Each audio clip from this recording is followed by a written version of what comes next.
The coffee deal. Learning the language of negotiation.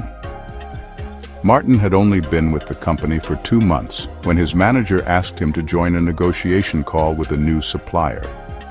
"Just listen and take notes," she said.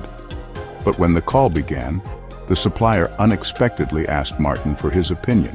Caught off guard, he froze. Later, his manager told him, "In negotiation, silence can be a tactic, but confusion isn't." That night, Martin decided to learn the language of negotiation. Not just the words, but the tone, tactics, and mindset. Why negotiation skills matter? Negotiation is part of everyday business life. It appears in contracts, deadlines, budgets, workloads, and salaries. For international professionals, using clear, polite, and firm language is essential.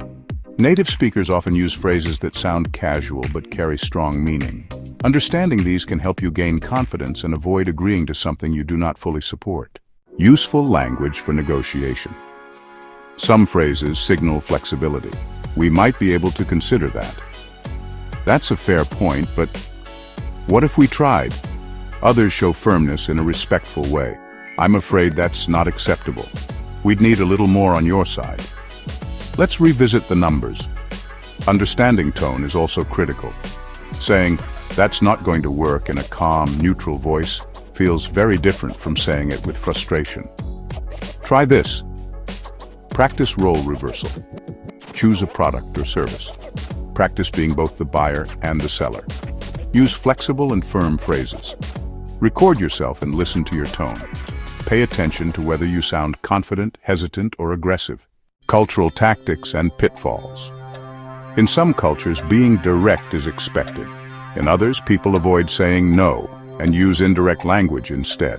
Misunderstandings can happen when one person thinks the deal is final and the other sees it as still open. Learn to read between the lines, especially in email. Watch for hesitation signals like, "Let me get back to you." That could be tricky. These may be polite ways of saying no. Try this. Build a phrase bank. Start a list of negotiation phrases from meetings, articles, or videos. Group them into 3 categories: softening, firmness, and compromise. Review and practice using them in short speaking exercises. 2 weeks later, Martin joined another supplier call. This time, when asked for input, he said calmly, "That price is a little higher than we expected. Could we explore some alternatives?" The supplier nodded and offered a new option. After the call, his manager smiled and said, "Well done. That's how you negotiate without pushing too hard." Find a business negotiation video on YouTube with subtitles. Watch how the speakers use tone, pauses, and polite language to build agreement. Practice repeating short phrases with similar tone and speed. Common mistakes to avoid. Avoid using absolutes like never or aggressive language like impossible or you have to. These phrases can shut down conversation. Avoid being too passive. Saying, "I think maybe we could possibly go," sounds uncertain and weak. Avoid confusing directness with rudeness. Being firm is good. Being harsh is not. Quick recap. Use both flexible and firm language. Watch your tone. Calm is often more powerful than loud. Learn indirect phrases that suggest hesitation or refusal.